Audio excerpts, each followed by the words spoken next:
बिस्मिल्लाहिर्रहमानिर्रहीम अस्सलाम वालेकुम रहमतुल्लाहि व बरकातुहू।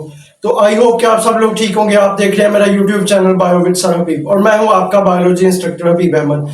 बच्चे आज जो हम टॉपिक डिस्कस करने जा रहे हैं वो होगा हमारे पास फाइलम। हम पढ़ेंगे नीमाटोडा के बारे में कि what are the basic characteristics of phylum नीमाटोडा।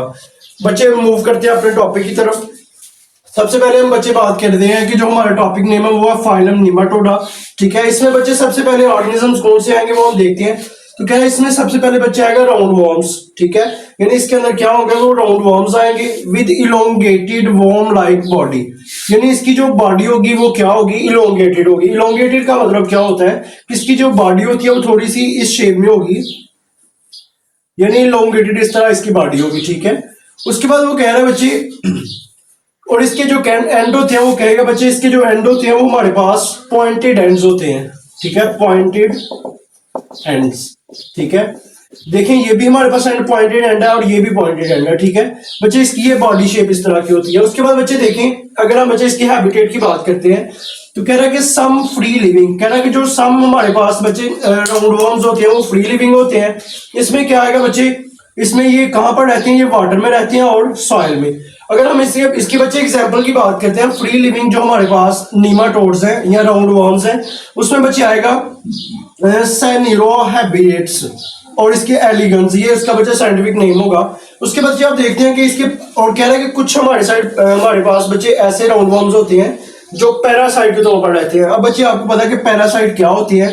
Parasites आप बच्चे कह रहे हैं the organisms that live inside the body of host. यानी जो पैरासाइट होगा वो कहां पर रहते हैं, इनसाइड बॉडी ऑफ होस्ट, यानी ये होस्ट की बॉडी के अंदर रहते हैं। वहां से क्या करेंगे, अपनी फूड हासिल करेंगे और इन रिटर्न उनको क्या करेंगे, हार्म यानी नुकसान पहुंचाएंगे। ठीक है, उसके बाद बच्चे इसकी एग्जांपल में आ रहा है कैरिस, हुकवर्म आ रहा है और हमारे पास पिनवर्म आ रहा है। ठीक है, उसके बाद बच्चे हम बात करते हैं इसकी जो लेयर्स होती हैं, वो कह रहा है बच्चे इसकी ट्रिप्लोब्लास्टिक है। ट्रिप्लोब्लास्टिक का मतलब क्या होता है बच्चे, इसकी 3 लेयर्स होती हैं। इसमें हमारे पास एक्टोडर्म हो सकता है, ठीक है, एंडोडर्म है, ठीक है, और साथ में हमारे पास होगा मेसोडर्म।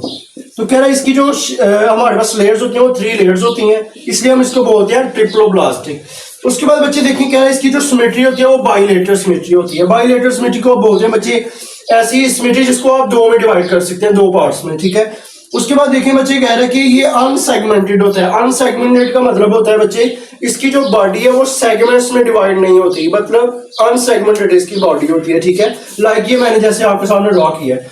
उसके बाद बच्चे देखिए, कह रहे हैं ये जो होते हैं सूडोकिलोमेट्स होते हैं।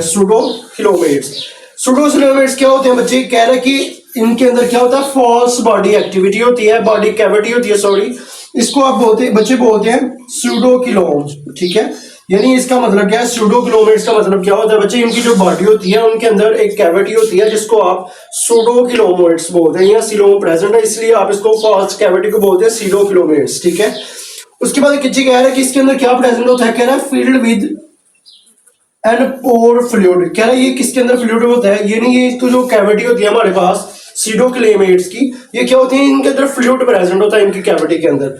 उसके बाद बच्चे देखते हैं, अगर हम बात करते हैं डाइजेस्टिव सिस्टम की, तो कह रहा है बच्चे जो राउंड वॉर्म्स होते हैं उनका जो डाइजेस्टिव सिस्टम होगा वो ट्यूब लाइक डाइजेस्टिव होगा। ठीक है, ट्यूब लाइक डाइजेस्टिव सिस्टम होगा हमारे पास। उसके बाद बच्चे अगर हम बात करते हैं एलिमेंट्री कैनाल की, तो कह रहा है एलिमेंट्री कैनाल जो होती है बच्चे उसकी 2 ओपनिंग्स है हमारे पास। एक ओपनिंग हमारे पास माउथ होगी और दूसरी हमारे पास क्या होगी, एनस। ठीक है बच्चे, आप ये कह सकते हैं जो राउंड वॉर्म्स होते हैं उनका जो एक एंड होता है वहां पर माउथ प्रेजेंट होता है, और जो इसका अदर एंड होगा यानी लास्ट वाला एंड होगा उधर वहां पर क्या प्रेजेंट होगा, एनस प्रेजेंट होता है। अब देखिए माउथ हमारे पास बच्चे वो कह रहा है एंटीरियर एंड पे प्रेजेंट है, यानी माउथ के थ्रू बच्चे आपको पता है कि ये अपनी खुराक जो अपनी आप कह सकते हैं न्यूट्रिशन को लेगा। एनएस के थ्रू क्या करता है, एनएस हमारे पास बच्चे प्रेजेंट होता है पोस्टीरियर एंड पर। ठीक है, अब एनएस के थ्रू क्या करेगा, जो वेस्ट मटेरियल होगा वो बॉडी से बाहर क्या करवाएगा, एक्सक्रीट करवाएगा। तो ये हमारे पास बच्चे इसका जो है ना एलिमेंट्री कैनाल की ओपनिंग्स है। उसके बाद बच्चे देखिए, अब एलिमेंट्री कैनाल बच्चे आपने पढ़ा हुआ है, जो हमारे पास ये एक लॉन्ग ट्यूब है जो माउथ से लेकर एनएस तक जाएगी। ठीक है, उसके बाद बच्चे इसके डाइजेस्टिव सिस्टम की बात करते हैं अगर, तो आप कह सकते हैं बच्चे ये सिंप्लीफाइड होता है। ठीक है, सिंपल सा डाइजेस्टिव सिस्टम होता है। उसके बाद बच्चे बात करते हैं एक्सक्रीटरी सिस्टम्स की। एक्सक्रीटरी सिस्टम्स क्या होते हैं? ये ऐसे सिस्टम्स होते हैं बच्चे जिनके थ्रू ये अपनी बॉडी से वेस्ट मटेरियल को क्या करेगा, बाहर आउट करवाएगा या बाहर आप कह सकते हैं एक्सपेल करवाएगा। उसके बाद बच्चे देखते हैं कह रहे जो एक्सक्रीटरी सिस्टम्स होते हैं उनकी टू मेन टाइप्स हैं। कह रहे कि two main types of excretory systems are present in the body of roundworms. ठीक है, सबसे पहले बच्चे हम बात करते हैं, एक हमारे पास बच्चे होगा ग्लैंडुलर टाइप होगा और दूसरा हमारे पास होगा ट्यूबुलर टाइप।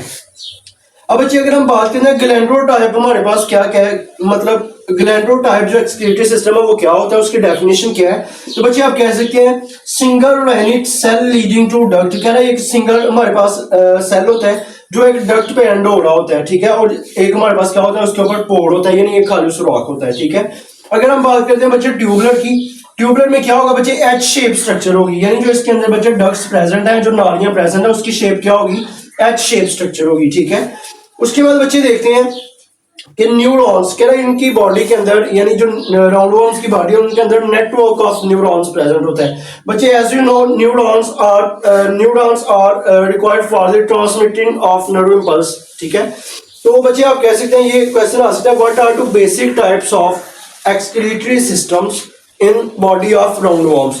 तो बच्चे आप कह सकते हैं एक हमारे पास ग्लैंडुलर टाइप है, दूसरी क्या है, ट्यूबुलर टाइप। ट्यूबुलर टाइप है बच्चे, ये जो वर्ड है ये क्या डिनोट कर रहा है, ट्यूब्स। कह रहा है इसके अंदर बच्चे जो हमारे पास डक्ट्स प्रेजेंट होती है वो एच शेप हमारे पास स्ट्रक्चर होगी। उसके बाद बच्चे देखते हैं, कह रहा है respiratory system and circulatory system. कह रहा है कि बच्चे जो राउंडवॉर्म्स होते हैं उनकी बॉडी के अंदर ना ही तो रिस्पायरेटरी सिस्टम होता है और ना ही क्या होगा, सर्कुलेटरी सिस्टम होगा। सर्कुलेटरी सिस्टम में बच्चे आपके पास दो चीजें आती है, एक आता है हमारे पास हार्ट आएगा या आप लिवर आते हैं, ये ऑर्गन्स आते हैं यूजुअली। ठीक है, तो कह रहा है ये जो हमारे पास इनके अंदर ना ही जो सर्कुलेटरी सिस्टम प्रेजेंट, ना ही रिस्पायरेटरी सिस्टम। उसके बाद बच्चे अगर हम बात करते हैं नर्व रिंग प्रेजेंट होती है। कह रहा है नर्व रिंग कहाँ पर प्रेजेंट होगी, कह रहा है अराउंड फेरिंग्स, यानी जो बच्चे ये जो फेरिंग्स होती है। ठीक है, कह रहा फॉर एग्जाम्पल देखें ये हमारे पास फेरिंग्स है। ठीक है, तो कह रहा है फेरिंग्स की जो है ना माउथ वाली साइड पे क्या होता है, मतलब फेरिंग्स के अटैच किसके साथ, फेरिंग अटैच होती है नर्व एंड के साथ। अब जो नर्व कार्ड्स होते हैं उनके इर्द गिर्द हमारे पास बच्चे एक रिंग प्रेजेंट होती है जिसको आप बोलते हैं नर्व रिंग। ठीक है, उसके बाद बच्चे देखें सेंसरी पेपिलाई। सेंसरी पेपिलाई क्या होता है, ये हमारे पास बच्चे कह रहे हैं कि हेयर लाइक हमारे पास स्ट्रक्चर होती है। कह रहा है ये जो हमारे पास बच्चे लॉन्गिट्यूडनल नर्व कॉर्ड्स होते हैं इनके ऊपर हेयर लाइक प्रोजेक्शंस होगी, हेयर लाइक स्ट्रक्चर होगी। उस हेयर लाइक स्ट्रक्चर को बच्चे आप बोलते हैं सेंसरी पेपिलाई। सेंसरी का बच्चे जो वर्ड है वो डिनोट कर रहा है सेंस को, यानी कोई भी चीज यानी सेंसरी ऑर्गन्स है। तो कह रहा है ये जो सेंसरी पेपिलाई है बच्चे, कह रहा है ये हेयर लाइक स्ट्रक्चर होती है और ये जो माउथ होती है बच्चे उसके ऊपर जो लिप्स होते हैं, कह रहा है ये इसके लिप्स के ऊपर प्रेजेंट होता है, यानी होंठों के ऊपर ये प्रेजेंट होती है सेंसरी पेपिलाई। सेंसरी पेपिलाई का बच्चे फंक्शन क्या होता है, इसने चीजों को डिटेक्ट करना होता है, यानी सेंस करके जो है इनको बताना होता है। ठीक है, उसके बाद बच्चे देखें लास्ट वाला हमारे पास पॉइंट है यूनिसेक्सुअल। यूनि का मतलब बच्चे होता है वन। ठीक है, बच्चे आप कह सकते हैं इनके जो है ना यूनिसेक्सुअल होगा, यानी अगर मेल है, यानी अगर हमारे पास राउंडवॉर्म मेल है तो उसके ऊपर क्या होगा, टेस्टिस प्रेजेंट होंगे उनकी बॉडी के, और अगर फीमेल है तो क्या प्रेजेंट होगा, ओवरीज प्रेजेंट होगी। ठीक है, उसके बाद बच्चे अगर हम इसकी जनरल स्ट्रक्चर की बात करते हैं तो देखिए बच्चे ये हमारे पास अकैरिस की जो है ना जनरल स्ट्रक्चर है। अगर हम इसको इंटरनली इसकी स्ट्रक्चर अगर हम बच्चे देखते हैं तो सबसे पहले देखिए ये हमारे पास दो एंड है। ठीक है, जिसको आप पॉइंटेड एंड बोलते हैं। एक एंड पे हमारे पास एनस प्रेजेंट है, दूसरे एंड पे हमारे पास माउथ प्रेजेंट है। ठीक है, उसके बाद बच्चे यहाँ पर एक पोर होता है, एक सुराख होता है जिसको आप रिप्रोडक्टिव पोर बोलते हैं। उसके बाद बच्चे देखिए यहाँ पर हमारे पास इंटेस्टाइन प्रेजेंट है, ये फेरिंग्स प्रेजेंट है और साथ नर्व एंड प्रेजेंट है जिसे आप नर्व रिंग बोल रहे हैं। ठीक है, और लास्ट में हमारे पास क्या है, ये जो पोर होगा इसको आप बोलते हैं नेफ्रीडियो पोर। ठीक है, तो बच्चे ये था हमारे पास आज का टॉपिक जहाँ जिसमें हमने बच्चे फाइलम निमाटोडा के बारे में स्टडी किया है। तो आई होप के बच्चे आप लोगों को समझ आ गई होगी। अगर किसी का कोई क्वेश्चन है तो आप लोग कमेंट सेक्शन में पूछ सकते हैं। अभी अगर आपने हमारे यूट्यूब चैनल को सब्सक्राइब नहीं किया तो बायो विद सर हबीब को सब्सक्राइब कर दें ताकि हमारी नई आने वाली हर वीडियो आप तक बर वक्त पहुंच सके। तो मिलते हैं अगले लेक्चर में, तब तक के लिए अल्लाह हाफिज।